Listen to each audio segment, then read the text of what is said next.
The soft hum of the air conditioning in my office was a stark contrast to the storm of thoughts swirling in my mind. I'm Anna, a 28-year-old lawyer. My life now is a far cry from the turmoil of my childhood, a past I kept locked away, even from those closest to me. The serenity of my office was shattered by the ringing of my phone. The display showed an unknown number, yet something about it felt ominously familiar. With a hesitant hand, I answered. Anna speaking, I said, my voice a blend of professionalism and caution. Anna, it's your father, came the voice, laced with a nervousness that did nothing to calm my rising apprehension. A chill ran through me. It had been over a decade since I last heard that voice, a voice that once meant safety and love but had become a symbol of betrayal and pain. Why are you calling me? I asked, my words sharp, cutting through the silence that followed his introduction. I'm in trouble, Anna. Financially.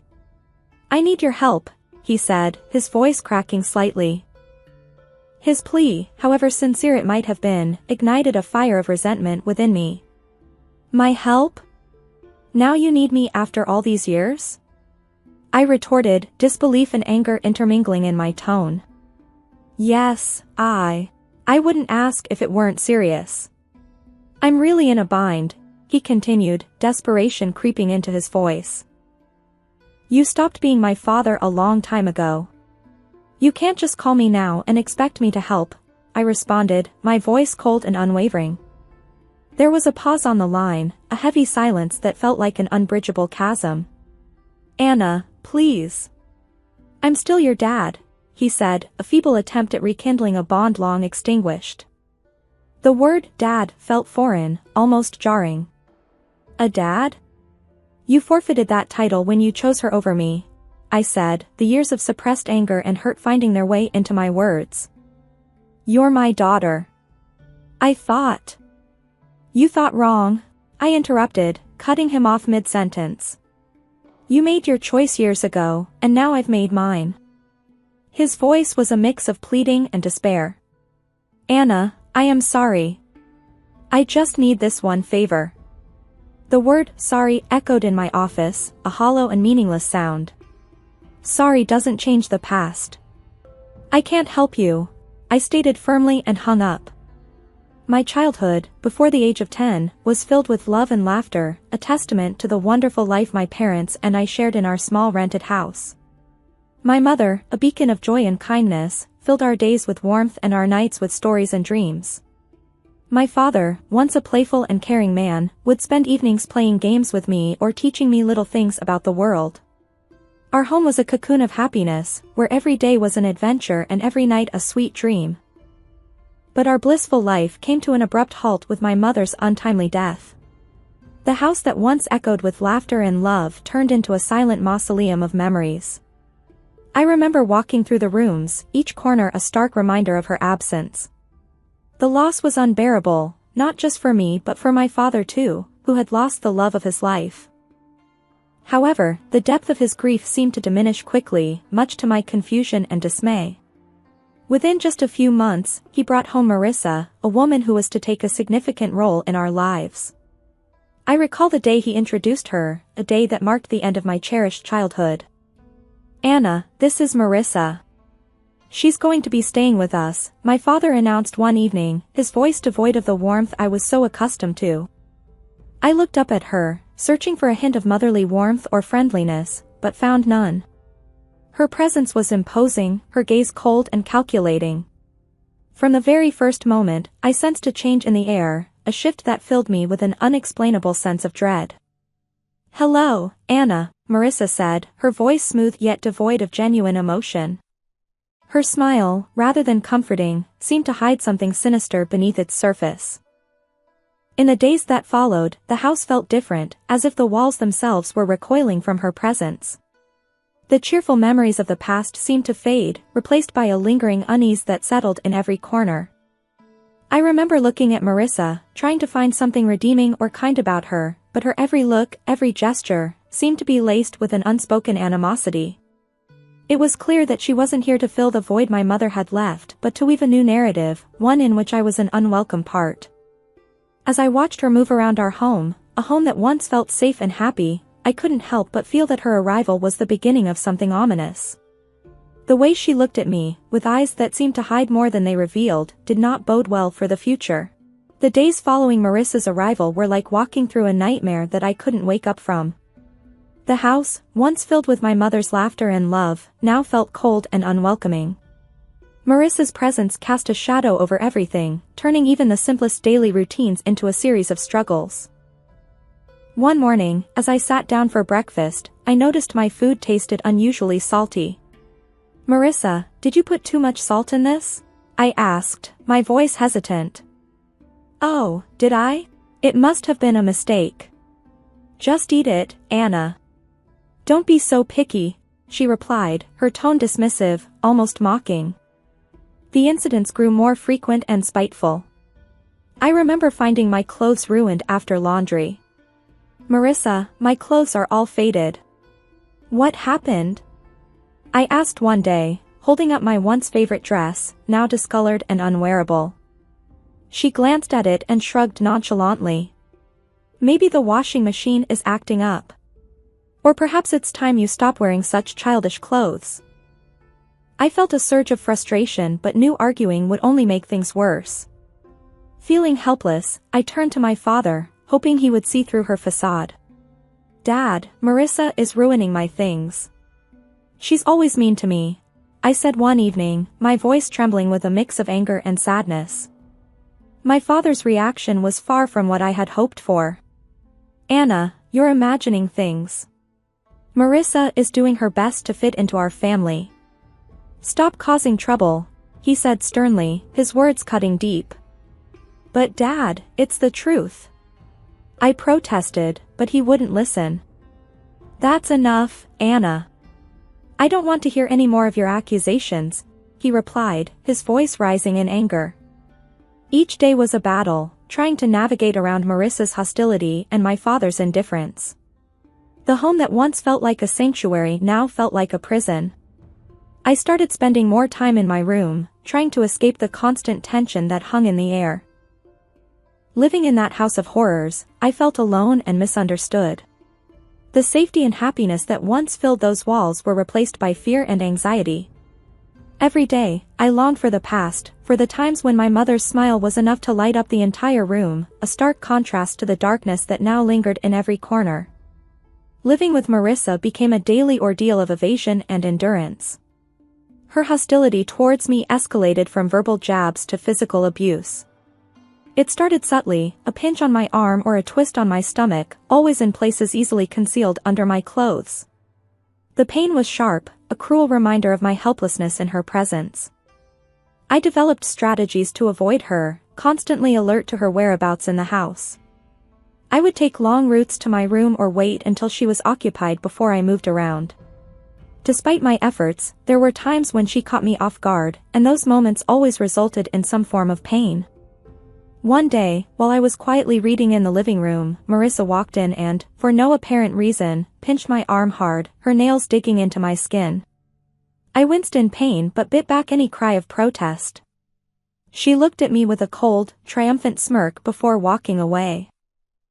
During one of Grandma's rare visits, she noticed my cautious movements and the way I flinched when Marissa's voice echoed through the house. "Anna, is everything all right at home?" Grandma asked, her voice filled with concern. I looked at her, my heart aching to tell her the truth, but fear and the desire to protect her from worry held me back.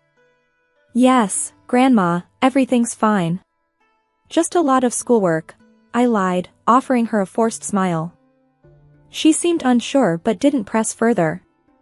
I felt a twinge of guilt for deceiving her, but I couldn't bear the thought of causing her any distress.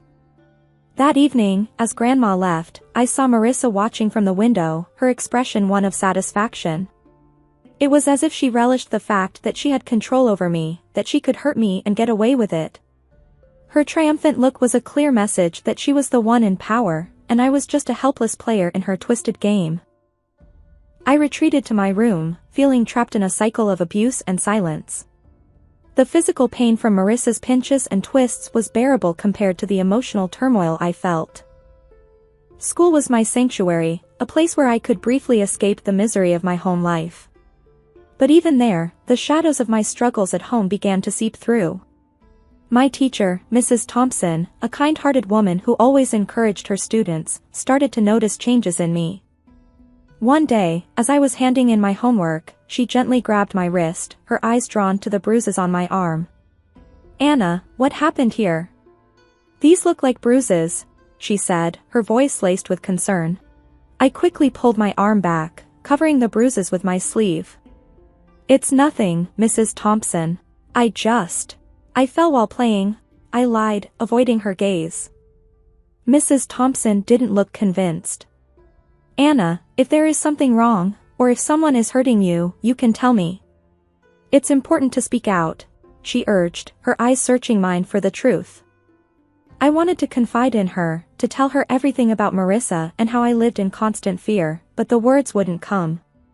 Instead, I forced a smile. "Really, Mrs. Thompson, I'm fine. It was just a silly accident." She gave me a long, thoughtful look, then nodded slowly. "All right, Anna. But remember, my door is always open. You're not alone," she said, giving me a reassuring smile. I nodded, feeling a lump form in my throat. Her kindness made it all the more difficult to maintain the facade that everything was all right. As I walked home that day, Mrs. Thompson's words echoed in my mind. I felt a mix of gratitude for her concern and a deep sense of loneliness from carrying my burdens alone. The thought of revealing the truth about my life at home was terrifying. I feared the consequences, what Marissa might do if she found out I had told someone. That night at dinner, I was quiet, lost in thought about Mrs. Thompson's offer to help. Marissa noticed my silence. "Why so quiet tonight, Anna? Cat got your tongue?" she asked in a mocking tone. I just shook my head and continued eating, trying to make myself as small and unnoticeable as possible.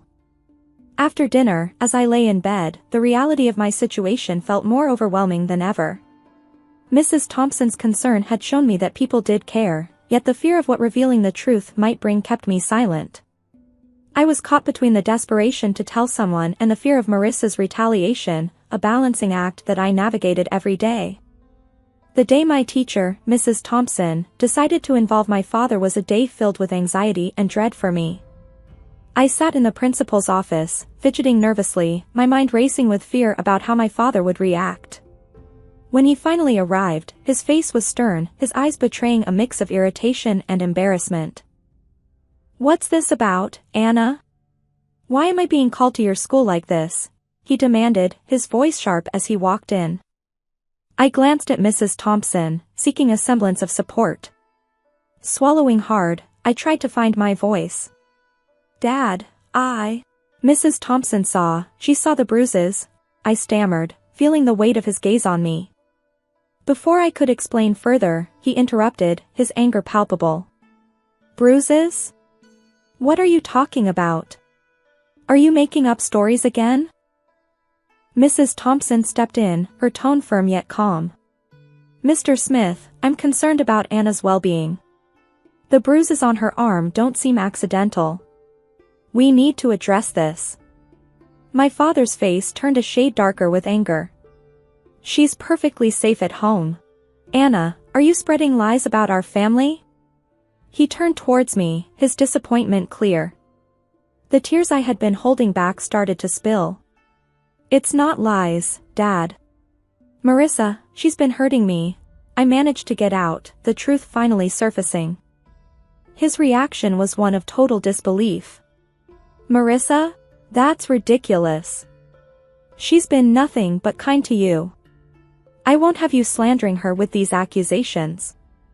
"But Dad, it's the truth," I cried out, desperate for him to believe me. He stood up abruptly, his patience wearing thin. "Enough of this. Tell Mrs. Thompson you made it all up." I obediently turned to the teacher and repeated his words. She nodded back and didn't say anything.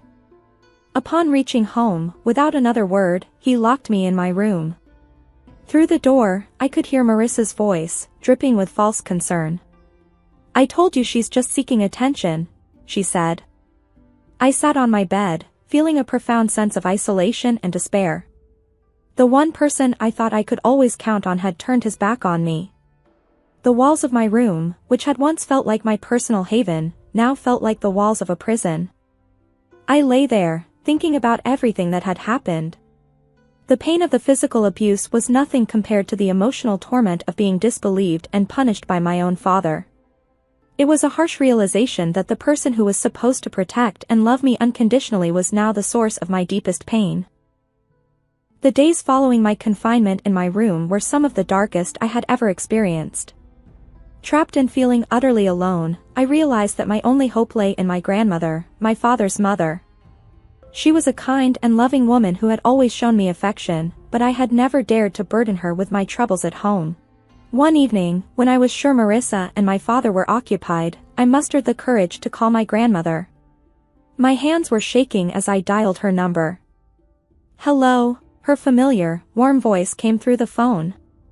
"Grandma, it's me, Anna," I said, trying to keep my voice steady. "Anna, my dear, how are you?"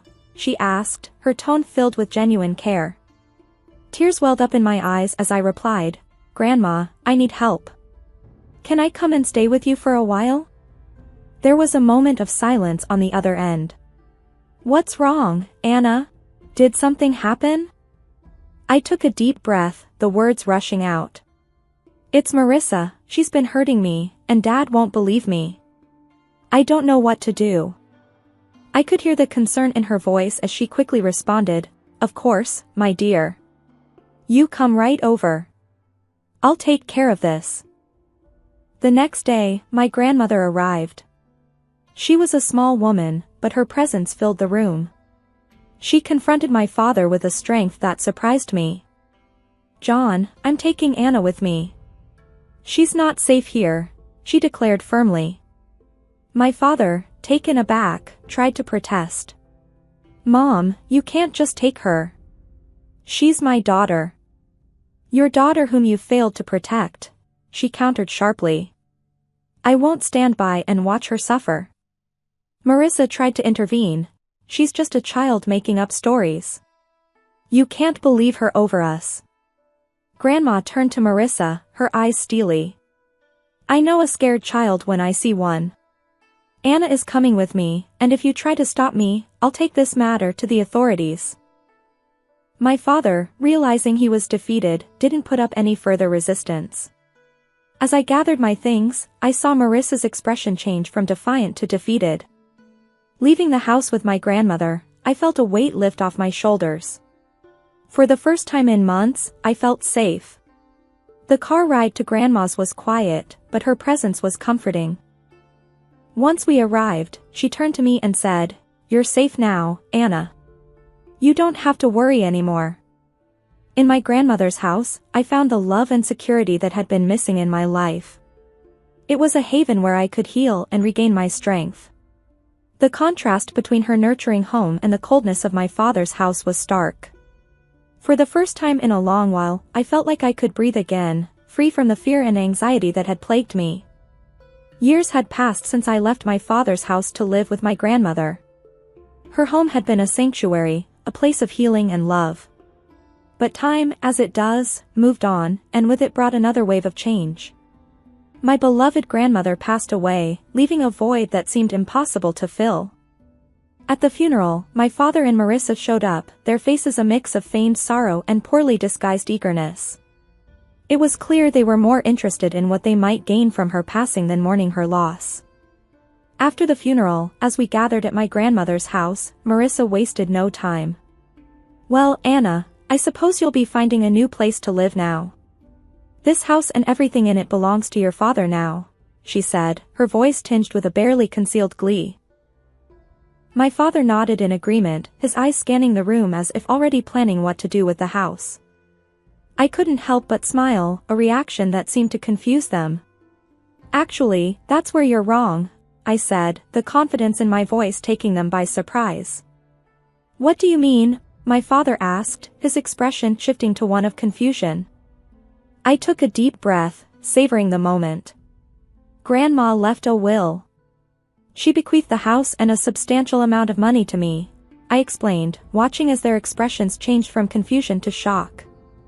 But you're just a child. I'm your father.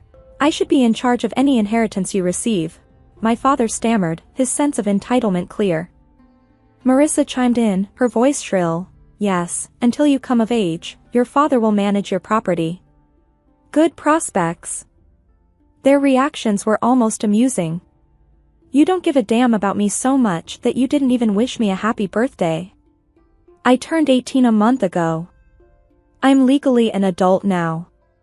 I make my own decisions, I stated firmly, relishing the look of realization dawning on their faces. My father's expression turned from shock to anger, then to a sort of desperate pleading. Anna, you can't do this. We're your family. I looked at them, memories of my childhood flooding back. You stopped being my family a long time ago, I said, my voice steady.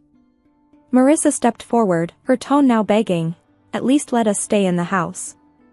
We have nowhere else to go. We have not extended the lease of our house. I shook my head. This is my house now. You'll need to find somewhere else. As they left, the weight of years of pain and neglect seemed to lift off my shoulders. I stood in the house that was now mine, a house filled with memories of my grandmother's love, and felt a sense of closure. The echoes of the past my father's call stirred remained. I sat there, phone in hand, feeling a tumult of emotions. Anger, betrayal, and a sense of injustice. But amid all that, there was also a sense of strength, a reminder of the resilience that had carried me through the darkest of times.